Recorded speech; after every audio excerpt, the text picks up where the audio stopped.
Sandarkan harapanmu, bahagia yang kau mau. Jangan pernah ragu untuk melangkah.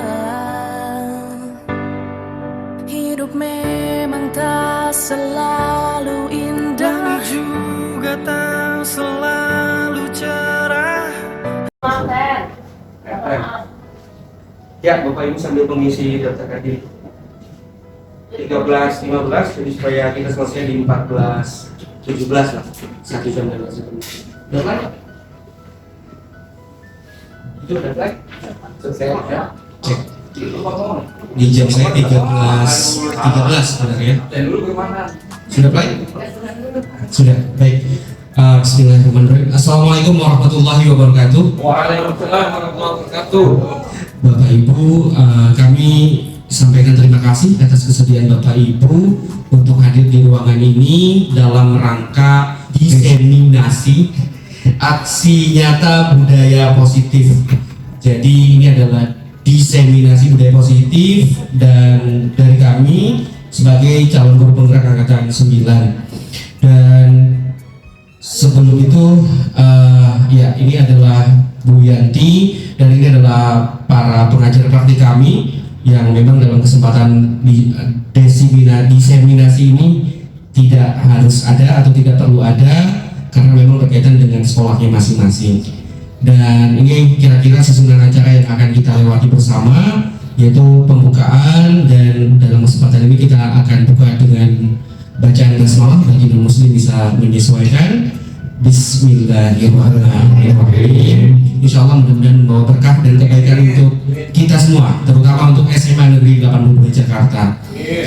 Yang kami hormati Bu Yanti, terima kasih atas kesempatan dan juga dukungannya kepada kami, Bapak-Bapak Wakil yang sudah memberikan dukungan kepada kami, juga Bapak Ibu Guru tentunya yang hadir di ruangan ini. Dan untuk acara yang kedua, sambutan dari Kepala SMA Negeri 82 Jakarta kepada Bu Yanti, kami persilakan.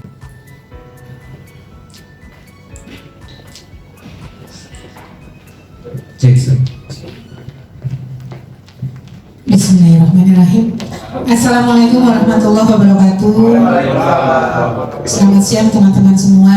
Salam sehat, salam bahagia. Yang saya hormati teman-teman CGP, PASEP dan Pradit yang hari ini akan melakukan praktik baik, yaitu berbagi sharing ilmu tentang aksi nyatanya tentang budaya positif. Alhamdulillah teman-teman, ya seperti inilah yang akan teman-teman lakukan kalau teman-teman mengikuti kegiatan dan terus mengembangkan ilmu sebagai guru penggerak, terus bergerak mengasah kapasitas diri, ya salah satunya memang setiap kali kita mendapatkan informasi melalui PMM, ya seharusnya salah satu aksi nyatanya ya berbagi praktik baik. Jadi bukan hanya cuma sekedar action ya, tapi apa yang kita pelajari dari PMM itu kemudian kita lakukan. Nah ini apa yang dilakukan adalah apa yang dia dapat, apa yang mereka dapat pada saat sedang CGP-nya hari ini. Jadi sekarang sedang berbagi praktik baik, yaitu melakukan aksi nyatanya. Harapan saya semua teman-teman mendukung, tapi saya ini kok minta 10 ini ya, sulit gitu ya. Tapi alhamdulillah sudah datang, udah disiapin tuh konsumsinya sama Pak Adit dan Pak Sep, masih segar, masih hangat. Terima kasih, sampai memanggil bala bantuan. Guru cadangan yang insya Allah juga akan mendaftar CGP. Ya, tadi kan yang diundang 10 ABC ini guru lain, jadi yang tadi tidak terdaftar gitu kan ya. Nah, jadi alhamdulillah gitu kan. Iya, guru swasta nih, guru pendobrak, bukan pendobrak, pendobrak. Ya, terima kasih teman-teman. Semoga ini membawa inspirasi baik juga buat teman-teman semua melakukan aksi nyata dari pembelajaran yang teman-teman lakukan. Terus bersemangat, saling mendukung, saling bantu, saling menguatkan dalam berbagi ilmu. Makasih. Assalamualaikum warahmatullahi wabarakatuh. Sukses untuk Pak Adit dan Pak Sep. Terima kasih Ibu. Terima kasih Bunti. Ya, Bapak Ibu sekalian, sebenarnya kenapa saya dan Pak Adit mengundang Pak Roto, Pak Ucup, TU juga dalam kesempatan budaya positif ini insya Allah akan berkaitan karena kita akan membentuk sebuah budaya positif di sekolah yang tentunya ketika semua warga sekolah memahami konsep budaya positif ini, sebenarnya yang dinamakan budaya di sekolah itu bisa kita sama-sama terapkan. Insya Allah harapannya mudah-mudahan di sana. Dan Bapak Ibu sekalian, terima kasih Pak Wi sudah berkenan hadir di depan samping pasang mencocok Pak Wi supaya nanti masukan-masukan pengalamannya gitu ya. Menjaga saya Pak. Menjaga Pak Ferry, baik. Iya, yang nggak ada kerjaan, maksudnya yang tidak ada kesibukan. Kalau kerjaan selalu ada. Yang tidak ada kesibukan, sekarang udah lebih dari 10, alhamdulillah. Karena memang ada kesibukan yang lain, saya kira Bapak Ibu bukan berarti tidak mendukung kami. Dan Bapak Ibu sekalian, sebelum kita masuk di fase paparan, di sini ada bagaimana kesepakatan diskusi kita aktif berkontribusi kemudian berdampak positif, ini yang menjadi poin pentingnya dan tentunya fokus terkait materi yang akan disampaikan. Kemudian berikutnya Pak Adit, dan perlu Bapak Ibu ketahui bahwa setelah paparan nanti kita akan melakukan namanya simulasi untuk bagaimana membuat budaya positif terutama untuk wali kelas ini bisa diterapkan di kelasnya masing-masing. Kami sudah menyediakan medianya, nanti kita sama-sama bersama semua membuat, jadi nanti akan punya 5 hasil yang mudah-mudahan bisa menjadi simulasi yang bisa diterapkan di kelas. Baik, dan berikutnya Pak Adit, ya sama ini umum dan hadir seutuhnya atau mindfulness, ini artinya Bapak Ibu fokus dalam kegiatan ini, kita semua insya Allah itu sudah terbiasa. Dan berikutnya Pak Adit, ya, nah sebelum kita memasuki materi langsung ditanya dulu nih Bapak Ibu. Pertanyaannya setuju atau tidak setuju? Yang pertama, hukuman dapat mendisiplinkan anak. Bapak Ibu yang setuju silakan angkat tangan. Nah, kira-kira gimana Bapak Ibu? 1, 2, 3, 4, 5, 6 yang setuju. Yang tidak setuju berarti sisanya. Saya ya. 1, 2, 3, 4, 5, 6 hampir seimbang, bukan 12 orang ya. Jadi hukuman itu mendisiplinkan anak atau tidak? Baik, kita nanti bahas ya. Kemudian yang kedua, Pemberian hukuman dengan hal positif seperti membaca atau membersihkan halaman sekolah dapat meningkatkan disiplin anak. Bagaimana pendapatnya Bapak Ibu? setuju atau tidak? setuju. Setuju? Jadi hukuman positif ya, dia nggak boleh tuh anak dijemur ya, suruh baca atau suruh nulis 100 ayat. Oke, baik. Kita memberi penghargaan dapat meningkatkan motivasi belajar anak. Setuju? Oke, setuju semuanya. Harus semua setuju ya, memberikan penghargaan. Boleh. Kita buka, Mas Sep. Kalau gurunya biasanya penghargaannya beda paling. Oke, baik. Ada harganya mudah-mudahan. Nah, baik Bapak Ibu, jawaban tadi sebenarnya semua potensial untuk setuju dan tidak setuju. Memang seperti itulah. Dan secara lebih nanti kita akan bedah bersama. Kita akan temukan jawaban di akhir materi kita. Baik. Pak Adit yang pertama menyampaikan. Kita akan bahas Selamat menyampaikan Pak Adit. topik dan eksplorasi konsep. Yang pertama, disiplin positif dan nilai-nilai kebaikan universal. Dan yang kedua, teori motivasi, hukuman, dan penghargaan institusi. Dan yang ketiga, keyakinan kelas. Dan yang keempat, kebutuhan dasar manusia dan dunia berkualitas. Dan yang kelima, restitusi. Di sini ada kita ada 5 posisi kontrol nanti akan kita bahas. Dan yang keenam terakhir, restitusi segitiga restitusi. Nanti ada terkaitan antara pembahasan satu dan pembahasan berikutnya. Oke, kita akan bahas tentang yang pertama, eksplorasi konsep. Di sini adalah disiplin positif dan nilai-nilai kebajikan universal. Di sini kita ada perubahan paradigma kegiatan kepala tangan. Di sini ada games ya, Mas ya. Nanti ada A dan B. Anda bagaimana? Sobat kelas, cari kertas, tulislah benda atau sesuatu yang sangat berharga untuk Anda, letakkan di salah satu tangan Anda dan genggam benda tersebut dengan segala daya. Buatlah sebuah kepalan. Kemudian teman Anda yang B akan mencoba dengan sekuat tenaga dengan berbagai jarak untuk meminta Anda memberikan benda tersebut. Yang kemudian yang B bisa membujuk, mengancam atau menghadik, merayu dan menyuap apa saja agar dapat membuka kepala tangan Anda. Apa yang tersebut? Bisa dicoba Bapak Ibu? Ya, betul. Jadi kita akan simulasi. Bapak Ibu ini menggenggam sesuatu di tangan, kemudian di kepal. Kepala sekuat Ada mungkin. teman yang meminta untuk membuka. Nah, tetapi ini dengan berbagai cara. Kita bahas satu persatu dengan membujuk. Kira-kira, tapi di sini aturannya sekuat tenaga dan tidak boleh, yang sebenarnya tidak boleh untuk diberikan kepada siapapun. Nah, di bagian manakah yang akan Bapak Ibu buka? Pada bagian membujuk, mengancam, Menghadik, merayu atau menyebab apa saja. Pokoknya bagaimana Bapak Ibu bisa mencoba merayu atau bisa menego ya, berdiskusi dengan teman sebelah Bapak Ibu untuk bisa membuka kepala tersebut. Mencoba pasti. Mencoba. Oke, simulasi aja ya. Oke, jadi gamesnya seperti itu. Kesimpulannya sebenarnya sama. Jadi ketika kita mengubah, oh ya saya harus berubah lebih baik. Ini apakah dengan hukuman, apakah dengan rayuan, apakah dengan tadi apa suap, disuap. Jadi kalau kamu datang tepat waktu, kasih hadiah dan sebagainya. Paradigmanya kira-kira seperti itu. Kasih jagung baru datang. Hubungan ya Pak. Oke, berikutnya perubahan paradigma teori kontrol atau teori pilihan. Di sini yang pertama ilusi guru mengontrol, kemudian mengusul bahwa kritik dan membuat orang merasa bersalah dapat menguatkan karakter. Kemudian ilusi bahwa semua penguatan positif efektif dan bermanfaat. Dan yang terakhir ilusi bahwa orang dewasa memiliki hak untuk memaksa. Oke,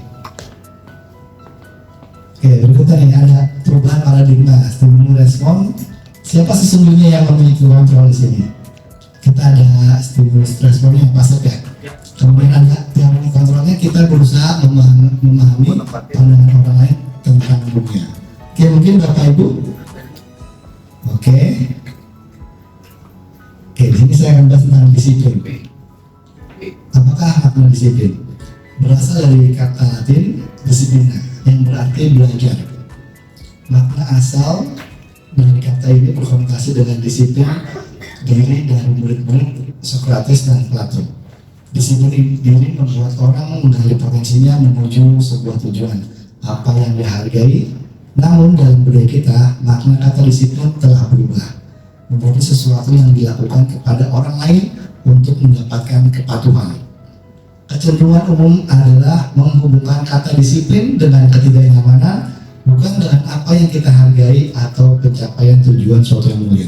Yang kita belakangan banyak disiplin untuk membuat orang patuh ataupun membuat orang tidak nyaman. Padahal di sini disiplin adalah untuk diri kita sendiri, untuk belajar disiplin diri kita sendiri. Contohnya apa Pak? Contohnya misalkan kita datang ke sekolah, ya. Contohnya misalkan kita pakai helm. Di sini mungkin banyak masyarakat yang pakai helm karena takut ditilang. Padahal pakai helm itu untuk keselamatan dirinya sendiri. Misalnya kita lagi berkendara motor, namanya musibah kita nggak tahunya kan, tahu-tahu kita jatuh atau kecelakaan sebagainya, kepala kita terlilit. Padahal manfaat helm itu untuk diri kita sendiri. Jadi bukan karena ada polisi. Jadi seperti itu contohnya. Berikutnya, nilai-nilai kebajikan universal. Nilai-nilai kebajikan adalah sifat-sifat positif manusia yang merupakan tujuan mulia yang ingin dicapai setiap individu. Nilai-nilai tersebut bersifat universal dan lintas bahasa, suku bangsa, agama, maupun latar belakang. Setiap perilaku perbuatan memiliki suatu tujuan. Dengan mengaitkan nilai-nilai kebajikan yang diyakini seseorang, maka motivasi intrinsiknya akan terbangun, sehingga menggerakkan motivasi dari dalam untuk dapat mencapai tujuan mulia yang diinginkan. Dan berikutnya, nilai-nilai kebajikan yang ingin dicapai oleh setiap anak Indonesia kita kenal dengan profil pelajar Pancasila. Beriman, bertakwa kepada Tuhan yang Maha Esa dan Allah mulia, memilih, bernalar kritis, berkepentingan global, bergotong royong, dan kreatif. Yang tadi pagi juga sudah dibahas oleh Ibu Kepala Sekolah kita pada saat Senin pagi. Berikutnya, eksplorasi konsep, pembelajaran, teori motivasi, hukuman, dan penghargaan restitusi. Di sini ada teori motivasi perilaku manusia. Yang pertama, untuk menghindari ketidaknyamanan atau hukuman, apa yang akan terjadi apabila saya tidak melakukannya. Ini akan yang kedua, untuk mendapatkan imbalan dari orang lain atau institusi, apa yang akan saya dapatkan apabila saya melakukannya. Dan yang ketiga, untuk menghargai diri sendiri. Saya akan menjadi orang yang seperti apa bila saya melakukannya. Di sini ada motivasi eksternal, ada motivasi yang tadi eksternal, dan kalau misalkan dari internal adalah tujuan disiplinnya untuk menghargai diri sendiri. Saya akan menjadi orang seperti apa yang bila saya lakukan. Oke, jadi ada motivasi eksternal dan motivasi internal. Oke, merdeka menurut Kiai Utara. Merdeka itu artinya tidak hanya terlepas dari perintah, akan tetapi juga cakap buat memerintah diri sendiri. Oke, dari Kiai Utara, pemikiran konsepsi keteladanan sikap merdeka cekatan kelima tahun 2013 halaman 469. Oke, dihukum oleh penghargaan, bahwa penghargaan berlaku sama dengan hukuman dalam arti meminta atau membujuk seseorang melakukan sesuatu untuk memenuhi tujuan tertentu dari orang yang meminta atau membujuk, dorongan eksternal, dan ada faktor ketergantungan. Beberapa dampak dari pemberian penghargaan. Di sini ada pengaruh jangka pendek dan jangka panjang, ada pengaruh menghukum, ada pengaruh penghargaan mengurangi ketepatan, dan juga ada penghargaan. Oke, ternyata agak sedikit. Ada dihukum oleh penghargaan. Penghargaan menurunkan kualitas. Di sini ada dihukum oleh penghargaan atau penghargaan juga menurunkan kualitas. Dan juga penghargaan bisa mematikan kreativitas. Penghargaan mengurangi motivasi intrinsik. Ini kira-kira jawaban yang tadi ya, Bapak Ibu. Ya, tentang yang di awal. Dengan memberikan penghargaan. Oke, di sini berikutnya bentuk program kebajikan atau apresiasi. Dalam memberikan apresiasi atau pengakuan, perlu diingat beberapa hal, Bapak Ibu. Yang pertama, beri dukungan secara khusus, kemudian beri pengakuan secara pribadi, beri pengakuan kepada semua murid bergantian. Jadi kalau kita mengajari kelas, kita tidak hanya fokus atau memberikan penghargaan kepada salah satu peserta didik. Misalkan Pak Syam di kelas sebelumnya, misalkan Pak Syam terus dipuji, tapi kita bergantian, setiap pertemuan bergantian. Jadi supaya setiap peserta didik bisa mendapatkan apresiasi ataupun kebajikan setiap pertemuannya. Kemudian beri pengakuan secara konsisten, fokus pada proses. Oke, contoh pengakuan atau apresiasi kebajikan. Di sini pada pembuka kemarin saya perhatikan nilai kebajikannya, rasa empati itu besar sekali. Situasinya pada saat menolong murid baru di kelas kita. Yang berikutnya, saya menghargai. Di sini ada nilai kebajikannya, kepedulianmu. Situasinya pada saat kamu membantu teman-temanmu di tugas kelompok. Berikutnya ada pembuka, terima kasih untuk menjalani kebajikannya, rasa tanggung jawabmu pada saat kamu memungut kertas-kertas yang berserakan di lantai. Oke, ya di sini kita akan berinteraksi dengan Bapak Ibu. Dimohon bisa Bapak Ibu nggak bawa botol ini, yang bawa Bapak Ibu. Ya, ada spidol. Ada spidol, nanti bergantian. Oke. Jadi Bapak Ibu satu orang ya. Satu orang, nanti bergantian Bapak Ibu. Di sini ada kita tindakan guru. Tindakan guru mencatat 100 kali di dalam buku kalimat, saya tidak akan terlambat lagi karena terlambat ke sekolah. Jadi misalkan ada murid yang datang ke sekolah, kemudian kita memberikan hukuman kepada murid tersebut dengan menuliskan, saya tidak akan terlambat lagi sebanyak 100 kali. Dan yang kedua, lari mengelilingi lapangan basket 2 kali karena terlambat hadir ke sekolah. Kemudian yang ketiga, murid diminta untuk push up 15 kali karena tidak menggunakan masker ke sekolah. Jadi nanti di sini, ya, nomor 1 untuk mencatat itu termasuk hukuman atau konsekuensi. Yang nomor 2, lari mengelilingi lapangan itu hukuman atau konsekuensi. Dan yang ketiga, murid diminta push up 15 kali itu termasuk hukuman atau konsekuensi. Yang keempat, menggantikan kertas tugas teman yang telah dicoret-coret itu hukuman atau konsekuensi.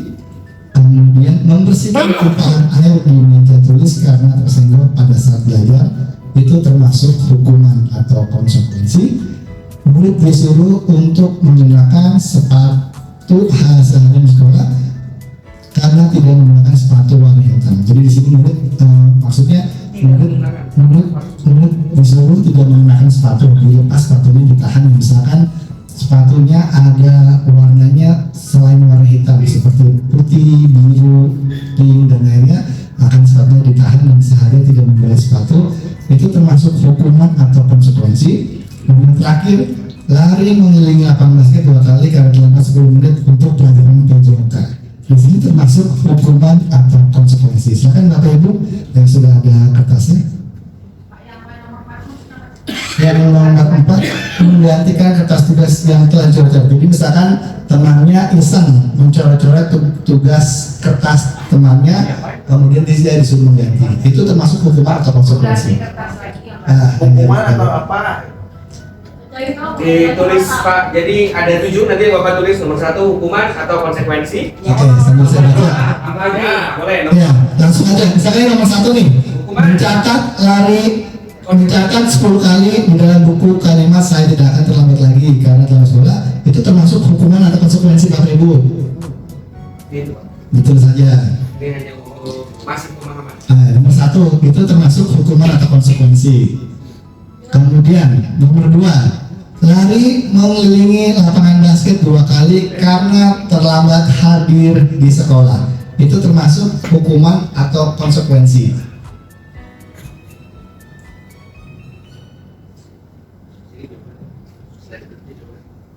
Nomor 3, murid diminta untuk push up 15 kali karena tidak menggunakan masker ke sekolah. Nomor 3 termasuk hukuman atau konsekuensi. Nomor 4, menggantikan kertas tugas teman yang telah dicoret-coret oleh murid tersebut. Jadi misalkan saya coret-coret punyanya Pak Maulana, saya harus mengganti kertasnya Pak Maulana. Berikutnya, nomor 5, membersihkan tumpahan air di meja tulis karena tersenggol pada saat belajar. Itu termasuk hukuman atau konsekuensi. Jadi peserta didik tersebut disuruh membersihkan mejanya karena dia telah menyenggol air pada saat di meja tulisnya. Dan yang ke-6, murid disuruh tidak mengenakan sepatu seharian di sekolah karena tidak menggunakan sepatu warna hitam. Jadi murid tersebut menggunakan sepatu warna lain, warna-warni, jadi sehingga sepatunya dilepas, ditahan. Itu termasuk hukuman atau konsekuensi.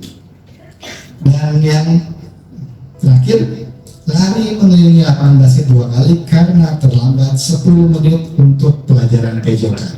Itu termasuk pelajaran untuk PJOK. Itu masuk hukuman atau konsekuensi. Sudah semua Bapak Ibu? Oke, kita cek jawabannya. Nah, Silakan Bapak Ibu koreksi mandiri. Nomor 1 itu pemahamannya.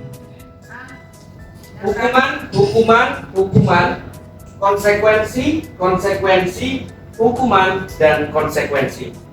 Oke, baik Bapak Ibu. Sama kami juga waktu itu, dan ini bukan pertanyaan kami yang buat ya, tapi dari modul, pertanyaan yang dari modul. Salah satu. Ada yang betul semua Bapak Ibu? Ada yang betul semua Bapak Ibu? Enggak, salah Bu. Bu Sugi, hukuman 3,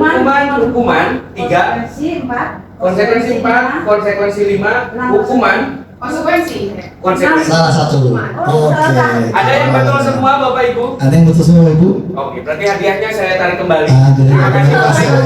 Bisa lagi Mas ya, buat nanti Mas Buat hadiahnya. nanti lagi hadiahnya. Ya, kalau tahu gitu Wah, nggak bisa Pak. Ini kasih Pak, 67 kenapa kok bisa? 67 kenapa seperti itu? Iya. Baik, ini menariknya diskusi ini. Sama, kami juga waktu itu seperti itu. Nomor 6 dan nomor 7. Kenapa yang saya ingat penjelasan dari nomor 6?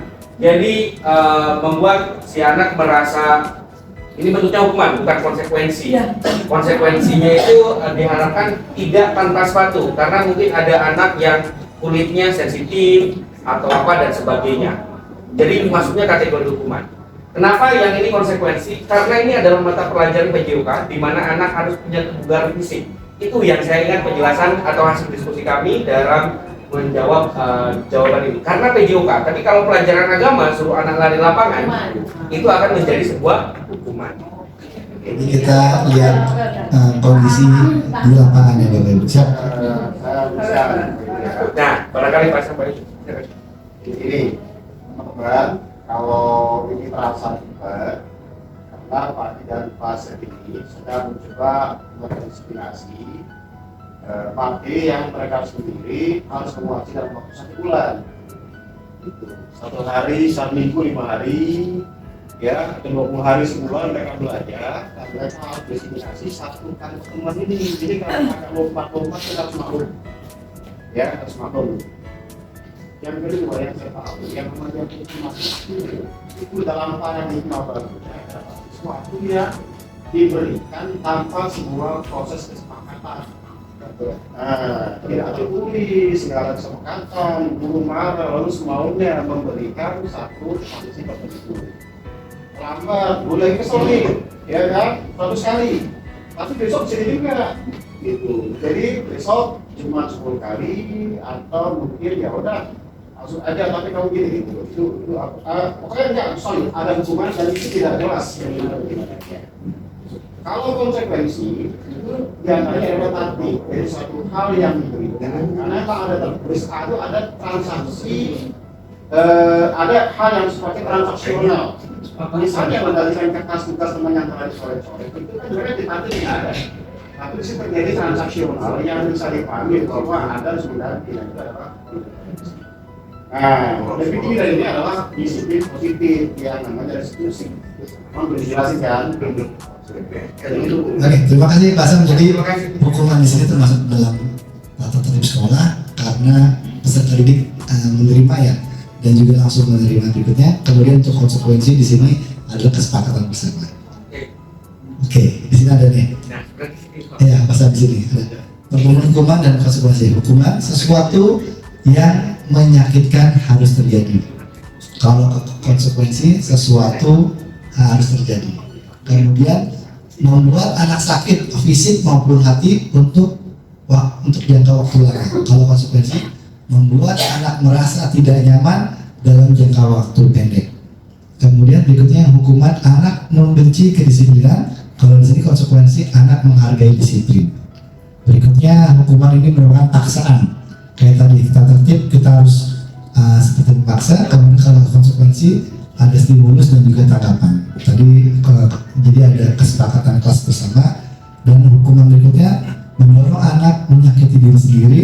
Kalau konsekuensi mendorong anak agar mudah menyesuaikan diri. Berikutnya konsep diri yang buruk. Kalau konsekuensi konsep diri yang lebih baik. Kemudian kalau hukuman anak belajar untuk menyembunyikan kesalahan. Kalau dalam konsekuensi anak belajar untuk memenuhi peraturan. Dan yang terakhir dari hukuman ini membuat anak merasa marah, rasa bersalah, dipermalukan, merasa tidak dihargai. Dalam konsekuensi kehilangan hak, dibuat tidak nyaman, diasingkan untuk sementara atau time out. Oke, di sini ada bahan kita intinya aja. Di sini ada identitas yang gagal, hukuman sesuatu yang menyakitkan harus terjadi, konsekuensinya sesuatu harus terjadi, kemudian restitusinya merupakan pilihan. Di sini bisa membuat anak tidak nyaman untuk jangka waktu panjang.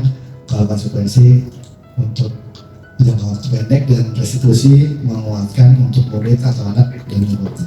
Oke, di sini untuk pembedanya adalah hukuman di sini yang sifatnya negatif ya. Kalau konsekuensi di sini netral, kalau restitusi di sini sifatnya positif. Jadi menjadikan anak menghormati dirinya dan orang lain di restitusi ini. Kalau dalam konsekuensi, murid akan menghormati peraturan. Kalau dalam hukuman, murid akan membenci peraturan. Oke, apa itu restitusi? Restitusi adalah proses menciptakan kondisi bagi murid untuk memperbaiki kesalahan mereka sehingga mereka bisa kembali pada kelompok mereka. Dengan berkarakter yang lebih kuat, restitusi juga merupakan proses kolaboratif yang mengajarkan murid untuk mencari solusi untuk masalah mereka dan membantu murid berpikir tentang orang seperti apa yang mereka ingin menjadi tujuan mulia, bagaimana mereka harus memperlakukan orang lain. Di sini ada 9 ciri-ciri restitusi. Yang pertama, bukan untuk menebus kesalahan, namun untuk belajar dari kesalahan. Dan yang kedua, memperbaiki hubungan. Dan yang ketiga, tawaran, bukan paksaan. Jadi di sini restitusi ada tawaran. Yang keempat, restitusi menuntun untuk melihat ke dalam diri. Dan berikutnya yang kelima, restitusi mencari kebutuhan dasar yang mendasari tindakan. Karena restitusi adalah cara yang paling baik. Yang ketujuh, restitusi fokus pada karakter bukan tindakan. Yang kedelapan, restitusi fokus pada solusi. Yang kesembilan, restitusi mengembalikan murid yang berbuat salah pada kelompoknya.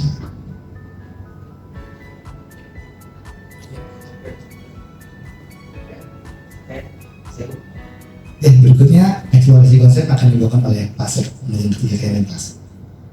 Cek ya, terima kasih Pak Adek.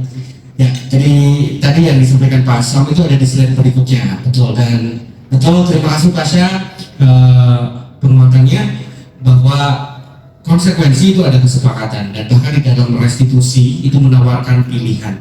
Jadi sebenarnya ada 3 pilihan kita dalam mendisiplinkan anak-anak, bisa menggunakan hukuman, kemudian bisa menggunakan konsekuensi, dan bisa menggunakan restitusi. Sama seperti kita kalau terlambat potong gaji kan Bapak Ibu, konsekuensi atau hukuman? Konsekuensi. Akhirnya kita berarti paparan Pak Adit tadi sudah masuk kita paham bersama. Saya yakin Bapak Ibu lebih paham juga berkaitan dengan ini. Dan sekarang kita akan memasuki keyakinan kelas.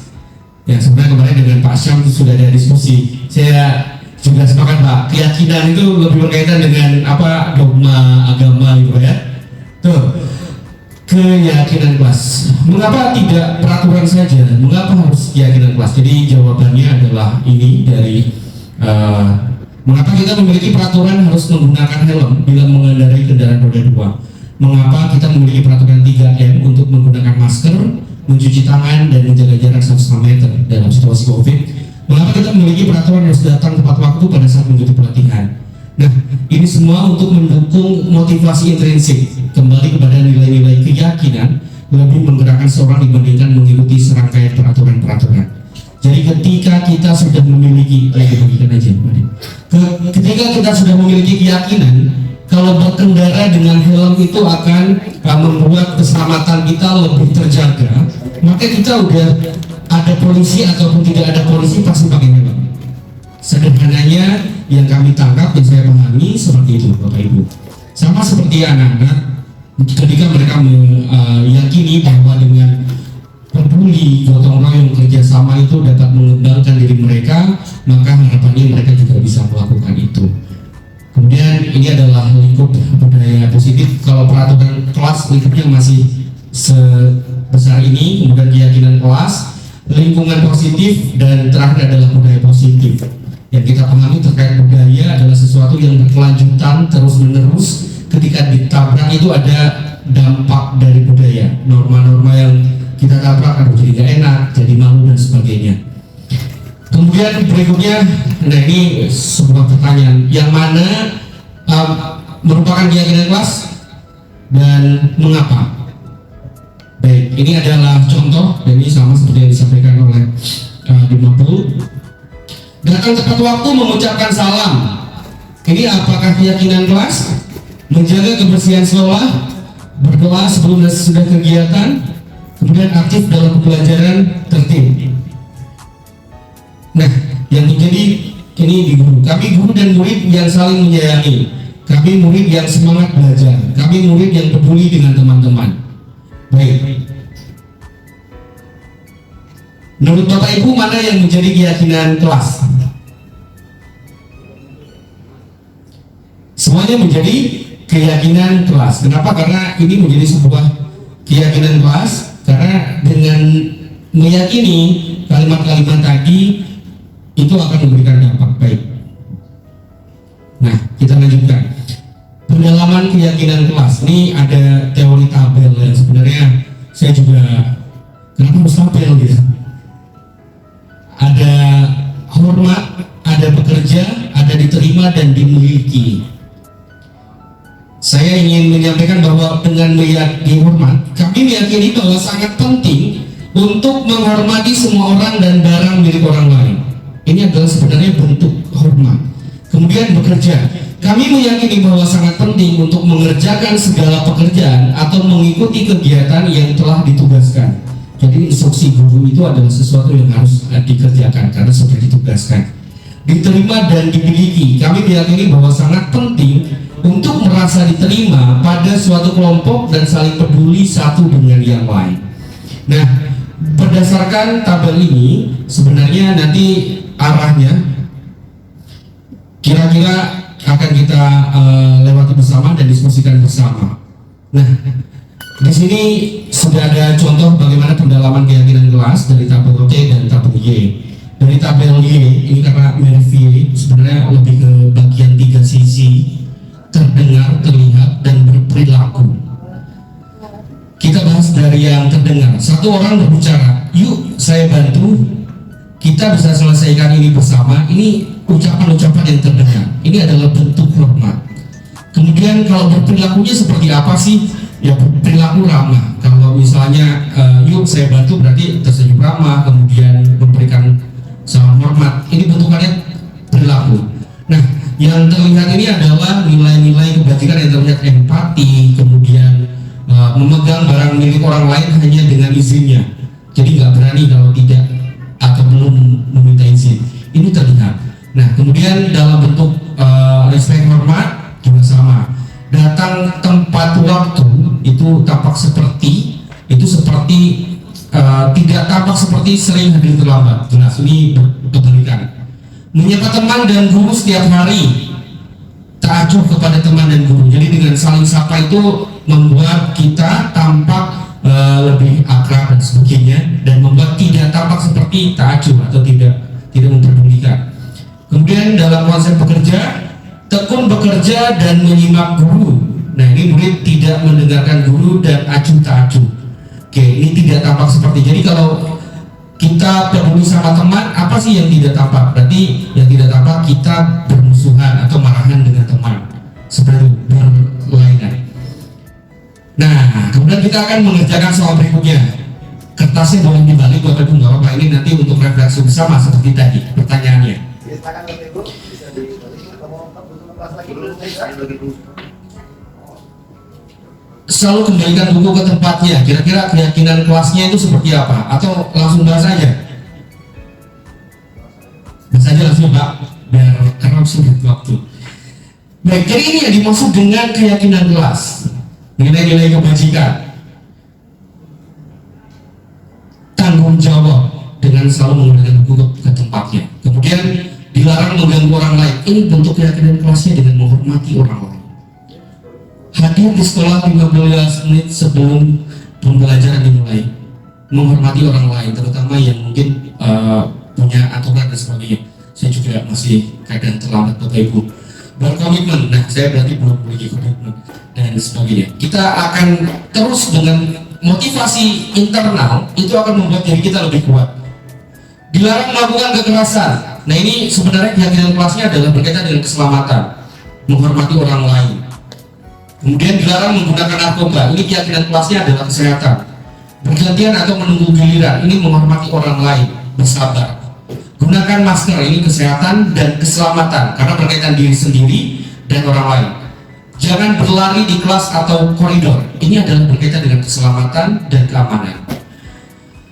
Baik, saya agak cepat Bapak Ibu karena supaya alarm kode saya di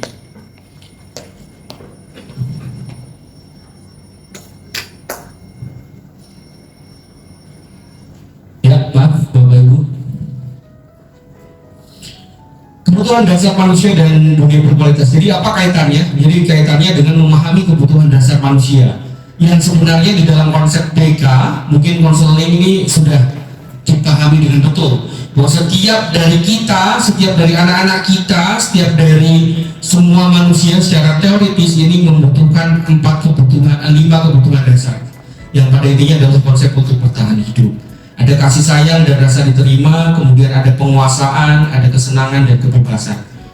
Nah, kemudian memahami 5 posisi kontrol, ternyata kita sebagai guru itu memiliki 5 posisi kontrol. Kita menjadi penghukum, kita menjadi pembuat orang merasa bersalah. Kok kamu gitu? Kemudian teman, jangan seperti itu dong. Bapak kan punya tugas untuk apa dan sebagainya. Pemantau,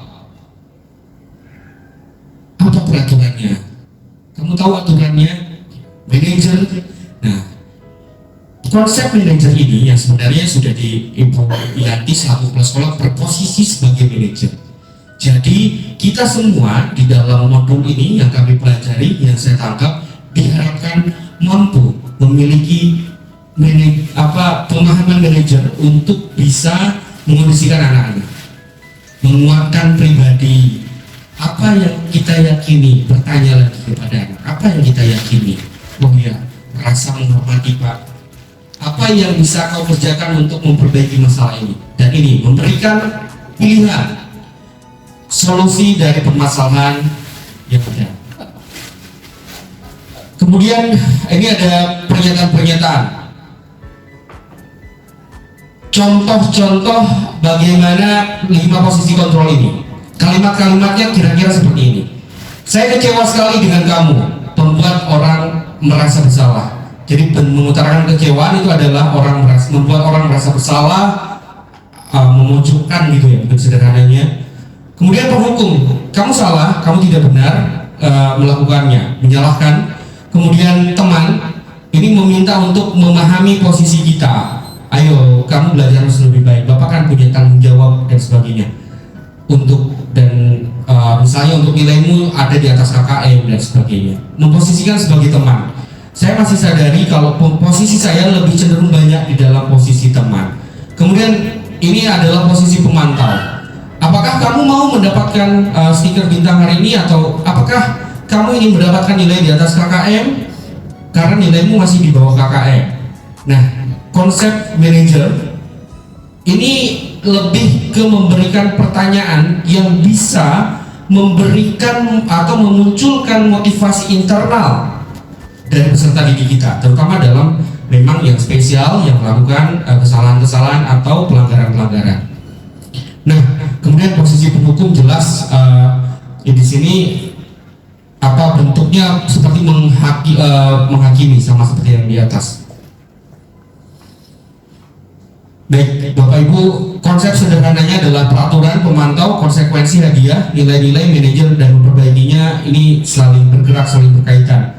Dan yang saya tangkap kesimpulannya sebenarnya tidak semua dalam konsep posisi manajer ini bisa berfungsi dengan baik apabila juga anaknya adalah anak yang keras kepala, yang luar biasa, nakalnya nggak berubah meskipun sudah direstitusi. Maka kesimpulannya bagaimana hukuman ini juga bisa difungsikan. Tetapi berkaitan dengan itu, upaya-upaya restitusi juga perlu dilewati terlebih dahulu sebelum untuk sampai ke sana.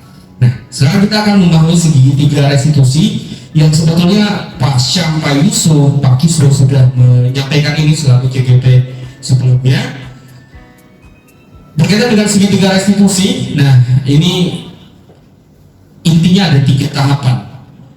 Yang pertama memvalidasi dulu kebutuhan, kemudian menstabilkan identitas, kemudian memvalidasi kebutuhan, kemudian menanyakan keyakinan. Sehingga dengan menanyakan keyakinan tadi, ini si anak punya solusi yang bisa ditawarkan untuk memperbaiki masalahnya. Ini yang mungkin yang saya sadari, kita belum, saya jarang melakukan ini, menstabilkan identitas anak-anak yang bersalah, anak-anak yang melanggar peraturan. Kalimatnya seperti ini, setiap orang pasti pernah melakukan kesalahan.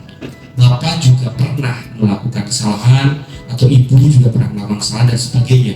Sehingga si anak merasa paling tidak dihargai dan sebagainya. Kemudian ini kamu bukan satu-satunya yang pernah melakukan ini.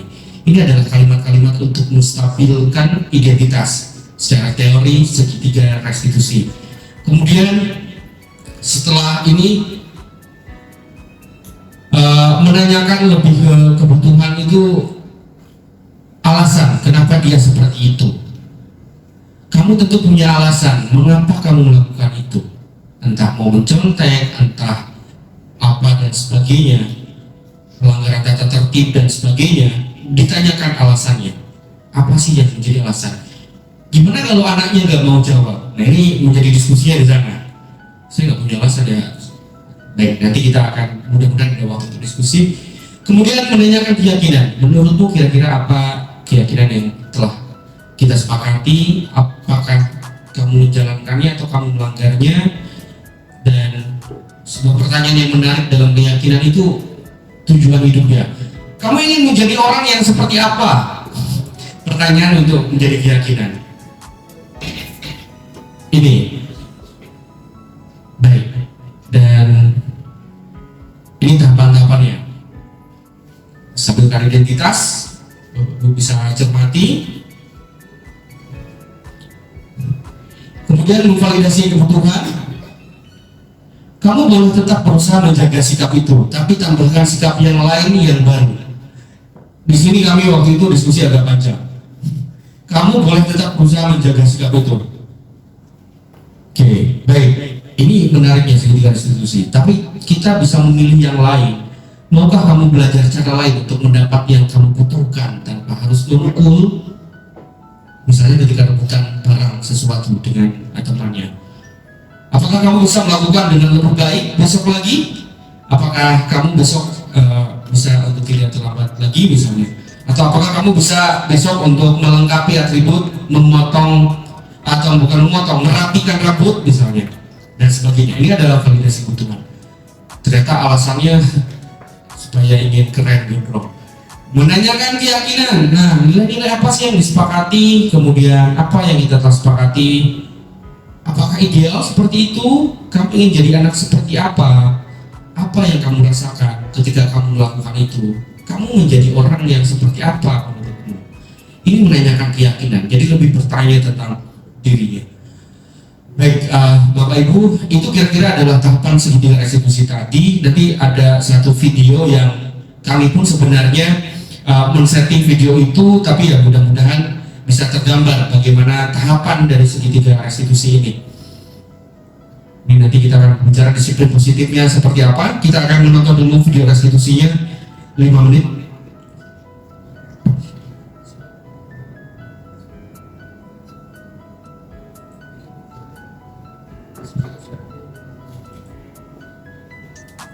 Ini agak cepat tadi saya share.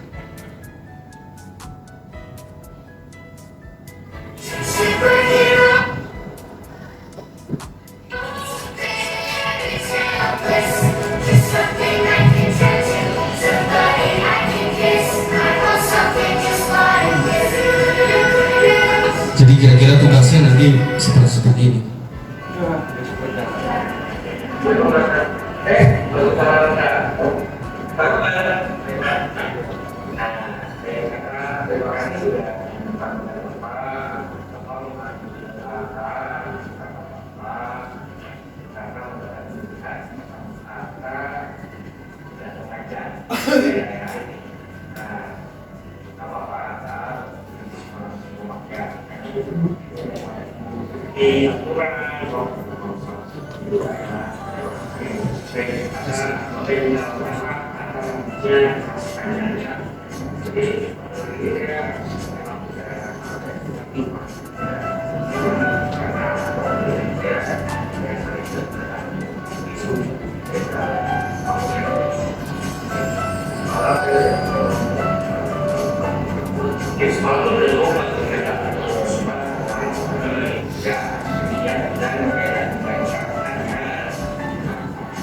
Sore ini kita tutup lagi.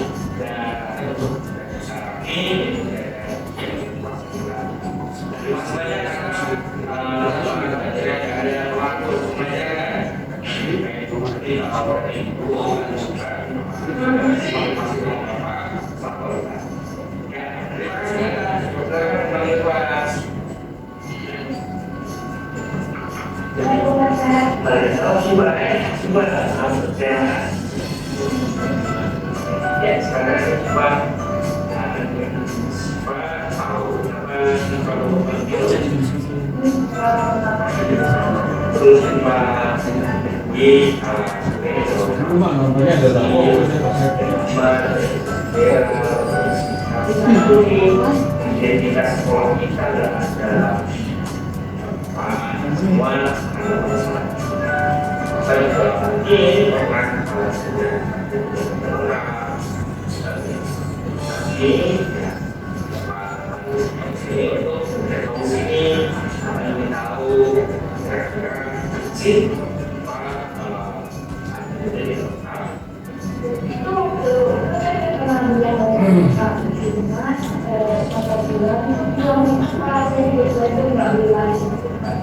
ini masih tidak rumah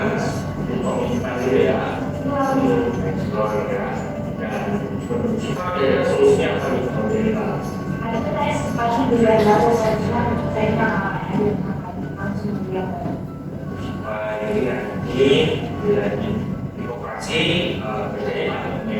habis nanti dia meskipun ya tapi ada informasi yang kami sampaikan ya. Ini adalah dari yang pasar terapian ya. Jadi karena berkesimpulan maka dia adalah itu dan juga merupakan komunikasi. Ini Pak mau segera doakan supaya ini ya baik semuanya supaya sehat selalu.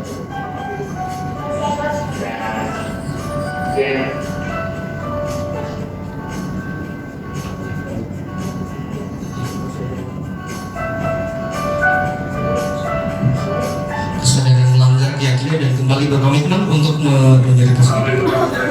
Ini dan saya senang dengan diskusi kali ini karena ini saya bisa mengetahui kesalahan saya dan tidak akan apa yang harus saya ambil untuk kedepannya dan tidak tersebut saya lakukan dengan pikiran saya sendiri. kuncinya lebih ke motivasi internal. Jadi dari hasil praktek KUP tadi saya merasa itu udah bagus banget untuk kita para murid jadi lebih bisa mengorganisir kata terkait buat kita sendiri dan mendorong kita biar jadi lebih taat dengan peraturan yang ada di sekolah gitu. Terima kasih. Ya, kira-kira seperti itu Bapak Ibu. Dan sebenarnya dalam proses pembelajaran kami di kelompok saya terutama mungkin karena Pak Adit beda kelompok itu berlangsung diskusi. Kalau Pak Sam tadi saya sebut aja Pak Sam. Bagaimana kalau sudah di segitiga restitusi anak ternyata perubahannya dikit atau bahkan tidak berubah gitu. Kalau Pak Sam tadi udah langsung jawab segitiga restitusinya gagal kan. Berarti belum terjadi restitusi karena restitusi itu harus dari dalam dirinya dan benar-benar membuat solusi. Itu apa ya? Kira-kira harus membuat solusi, harus sampai dengan solusinya. Baik pun bisa membuat pembelajaran restitusi berdampak kepada peserta didik. Baik, ini cukup teori pilihan dari Dr. William Glasser tentang disiplin positif. Saya langsung intinya saja bahwa karena kita juga terbatas waktu, 5 kebutuhan dasar manusia: bertahan hidup, penguasaan, kesayangan, dan menerima kesenangan dan kebebasan. Nah, ini biasanya akan tercapai atau kita akan beralasan dari 5 kebutuhan dasar ini. Nah, kemudian apa yang menjadi teori motivasinya? Ini semua perilaku itu memiliki tujuan. Ada teori motivasinya, dan siapa yang menjadi kontrol ya? 5 posisi kontrol. Posisi kontrol itu ada di orang lain. Ada yang menjadi penghukum untuk kita, ada pembuat rasa bersalah, ada teman pemantau, ada manajer. Nah, kalau manajer ini tujuannya adalah memperlakukan orang yang salah untuk menghargai dirinya sendiri. Jadi ke sana harapannya kita sebagai guru, jadi bukan hanya dimiliki oleh kepala sekolah atau leadership kepemimpinannya, tapi kita sebagai guru juga ada leader untuk murid untuk menghargai diri sendiri, sehingga yang muncul itu adalah motivasi intrinsik, nilai-nilai kebajikan universal, dan ini dari tahapan segitiga restitusi. Kira-kira seperti itu Bapak Ibu. Kalau kurang jelas nanti kita bisa diskusikan, dan mudah-mudahan diskusinya tidak cukup di ruangan ini, bisa kita lanjut untuk diskusi dialektika pemahaman kita. Nah, Bapak Ibu sekalian, demikianlah paparan dari kami berkaitan dengan budaya positif. Harapannya dari paparan ini kita bisa memberikan pengimbasan kepada diri kita, dan bagaimana kita memberikan pelayanan yang lebih baik kepada peserta didik kita dalam membimbing menuntun mereka bersama-sama kita di SMA Negeri 82 Jakarta. Dan membuka sesi pertanyaan, satu saja mungkin karena waktu. Baik, Pak Ferry. Terima kasih Pak Ferry, silakan Pak Ferry. Saya tertarik dengan restitusi tadi Pak ya. Betul. Namun tanggapan saya sepertinya untuk setiap siswa tidak akan pernah sama untuk memberikan metode dalam kaitannya tentang restitusi. Apa? Karena setiap anak kita yang datang ke sini adalah berasal dari latar belakang keluarga yang berbeda. Mungkin anak yang orang tuanya berpendidikan dengan dibilang baik-baik, udah nggak paham. Karena mungkin kalau siswa yang latar belakang keluarganya gang, lingkungan yang keras, depan rumahnya tukang mabok, nongkrong, mungkin agak sedikit berbeda. Dan saya yakin tidak seperti yang dididik Pak Sep, nggak akan pernah berhasil dengan begitu. Artinya, kesimpulannya adalah pilih metode sesuai dengan background siswa tersebut untuk tujuan restitusi. Itu saja Pak. Jika perlu hukuman, hukum gitu Pak ya? Kalau memang harus seperti itu ya, dirawat dengan hukuman yang mendidik. Nah, terima kasih Pak Ferry. Tanggapan sebenarnya lebih ke tanggapan ya. Betul. Kalau dari atau Pak Rik menanggapi? Terima kasih Pak Ferry atas tanggapannya. Di sini kan kita tadi membahas tentang segitiga restitusi, di mana kita menyadarkan anak tersebut terhadap kesalahannya. Walaupun backgroundnya si anak ini, apapun backgroundnya, kita melakukan pendekatan secara personal ya. Kita gali, ataupun setiap anak walaupun sekeras-kerasnya anak, dia pasti ada sifat sisi lembutnya, sisi baiknya, sisi dari kita sentuh, kita bawa misalkan ke keluarganya atau kita bawa ke agamanya, pasti dia akan lebih sadar. Jadi kita walaupun background berbeda, kita melakukan pendekatannya juga pasti ada salahnya lah Pak Ferry. Jadi pendekatan secara personal, secara baik-baik. Karena kita kan di sini sebagai guru, bukan sebagai yang gitu. Oke, tapi juga kita bisa menerapkannya bisa banyak. Kita bisa jadi penghukum, kita bisa jadi manajer, rasa bersalah juga bisa betul. Jadi kita melakukan pendekatan, kita lihat kondisinya tersebut. Terima kasih Bapak. Jawaban BP saya juga kira-kira seperti itu. Iya. Baik, Bapak Ibu. Jadi ya tadi kalau memang diperlukan untuk menghukum ya bisa menggunakan hukum. Tapi di satu sisi bagaimana upaya-upaya restitusi ini bisa berjalan dengan baik atau sudah dilewati dengan tadi pendekatan dari segi agama dan pendekatan yang lain dan sebagainya. Pak Syam barangkali mau menanggapi Pak Syam. Lagi menguatkan teman ya bahwa ini materi 1 bulan yang diberikan kepada kita dalam waktu cuma beberapa jam. Itu banyak isinya ya, tapi saya senang ternyata teman-teman tertarik nih materi ternyata kemudian menanyakan masalah restitusi. Kalau saya merasa gini aja, kan tadi pembedaan dari respon kita kepada anak yang ketiga ya, ada hukuman, tapi kalau menjadinya beda nih. Hukuman itu adalah suatu hal yang sifatnya dipaksakan harus ada dan cenderung tidak tertulis, dan sifatnya tidak ada. Dan kedua adalah yang tertulis dan patut dilakukan. Dan ini adalah institusi yang membawa anak untuk menjaga sadar kesalahannya dan kembali ke mereka sendiri. Hukuman tidak sama sekali direkomendasi, Pak. Tapi konsekuensi bisa digunakan dalam waktu dekat. Cuma apapun yang sifatnya tidak berdasarkan diri, biasanya sifatnya itu non permanen, sehingga bisa terulang kembali, bahkan terulang kembali, bahkan itu biasanya mereka menghindar melakukannya hanya ketika kita ada saja. Ini berbeda.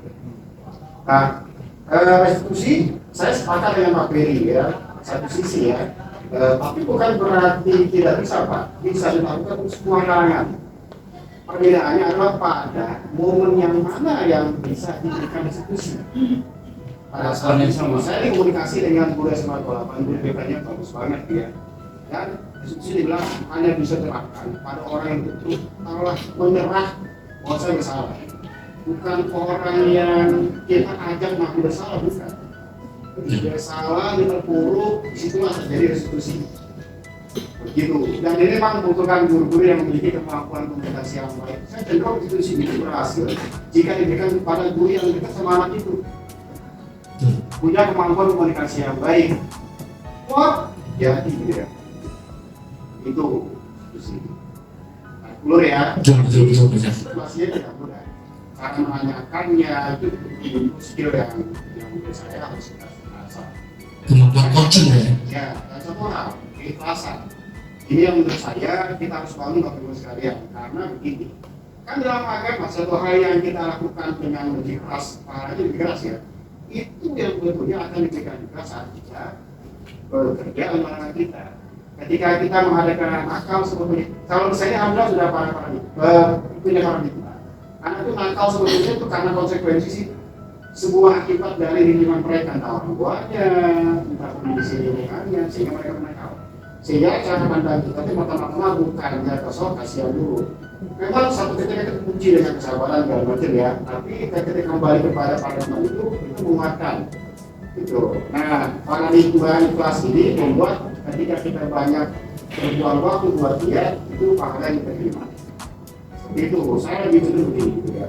Nah kemudian kalau kita lihat dari sisi dakwah Nabi semuanya dengan yang namanya peace, nyaman, menyenangkan orang gitu ya, kan kita tahu lah ya. Yang Nabi lewat ketika dilempar kotoran terus gitu ya. Tapi ketika dia sakit, Nabi yang pertama kali mengunjungi. Dan dia langsung akhirnya menjadi kan gitu ya. Sebenarnya seperti itu sebetulnya sih ya. Nah ketika sudah ikhlas, diterima, disitulah pesan-pesan itu masuk. Itu dari sisi diskusi. Saya mau mulai dari yang namanya misalnya adalah motivasi juga. Motivasi kita kan kadang-kadang di luar implisit ya, kayak motivasi eksklusif gitu ya. Kalau ini nanti kasih ini ya, gitu ya. Walaupun sebenarnya sepertinya baik saja. Nilainya begini ya, itu nilai, dikasih hadiah, dipuji segala macam. Ternyata dalam teori ini semuanya kurang cocok. Karena ketika pujian tidak ada, anak jemaat pun juga merasa nggak ada yang puji. Nggak ada yang bikin bawahnya jelas gitu ya. Atau ketika hadiah nggak ada kan, nggak ada hadiahnya gitu. Itu kan gitu ya. Nah, ketika susah itu membangun industri itu susah, tidak mudah itu. Ya, nggak mudah gitu. Nah, ini menurut saya perlu diskusi-diskusi itu sebenarnya. Tapi teman-teman begini, saya sendiri sudah belajar, Alhamdulillah sudah mau belajar. Saya cenderung mengembalikan sesuatu itu untuk kebaikan anak misalnya. Ketika anak melakukan sebuah kesalahan, saya tidak menghubungkan dengan, emang kamu nggak malu sama teman kamu? Emang kamu nggak bikin nggak takut bikin malu bapak kamu gitu? Atau kamu kalau boleh sekolah aja, saya nggak begitu. Karena menurut saya, kadang mungkin mereka nggak suka dengan orang tuanya. Jadi apa hubungan dulu sama orang tua gue? Lebih gue bilang. Tapi kalau dibilang kamu nggak bisa menteri kamu sendiri, ya kan coba kalau kamu begini terus, bagaimana nanti kamu hidup keluarga? Saya alhamdulillah sudah terbiasa membangun itu, gitu. Nah, menurut saya ini harus kita kedepankan apapun itu, walaupun pada dasarnya membangun sekolah, ya, kemudian terbang, ya, memperbaiki nama orang tua, tapi kembali kepada kebaikan. Pesan-pesan kita dikembalikan kepada kebaikan itu sendiri. Betul, Pak Syam. Wah, luar biasa. Tepuk tangan untuk Pak Syam, Bapak Ibu. Dan saya setuju, Pak Syam. Keren apa yang Pak Syam sampaikan, bahwa restitusi ini dengan anak yang misalnya nggak mau mengakui kesalahan, itu bukan dengan dipaksa mengakui kesalahan, malah tidak akan berhasil. Bahkan akan merasa anak kok saya dihakimi dan sebagainya, aneh malah. Betul. Jadi ketika ada sesuatu hal yang memang mencolok berkaitan dengan anak kita, restitusi jika memang ingin kita laksanakan itu dengan yang dianggap paling dekat dengan orangnya. Betul, Pak Syam. Atau yang memahami gitu, Pak ya, yang bisa dapat memahami siswanya.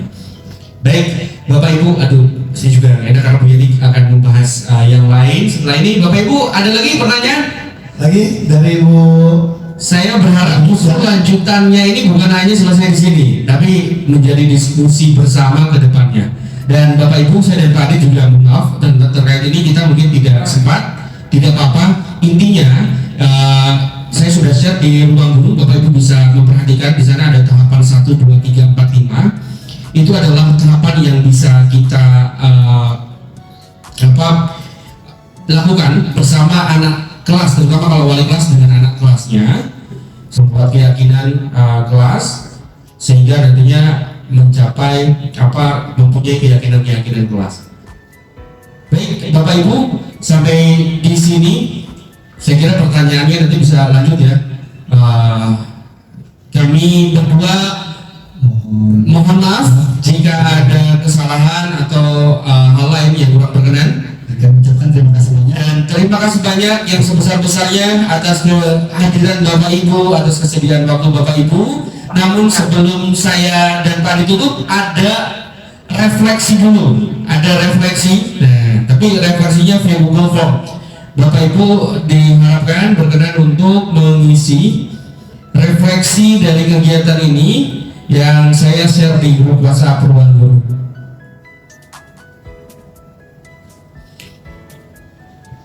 Ya, Mungkin bisa dibuka di HP-nya Bapak Ibu untuk melakukan refleksi. Silakan sudah bisa di WhatsApp grup Ruang Guru.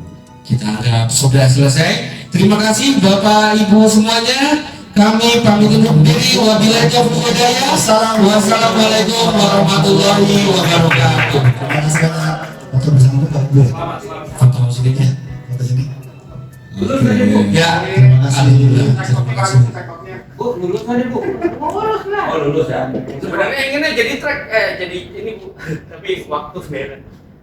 Jadi telat Bu, telat lebih 14-15 tadi. 13-12. Kalau mau maju. Itu 1 jam apa? Nah, kalau Harus jalan. ngerti waktu. Jangan pas-pas waktunya, yang standar harus berdua. Mau rapat itu Bu. 1 jam, 1 jam. Mau ingin rapat Ibu. Menarik sebenarnya Bapak Ibu. Nah, kalau saya ladenin Pak Ibu, waktu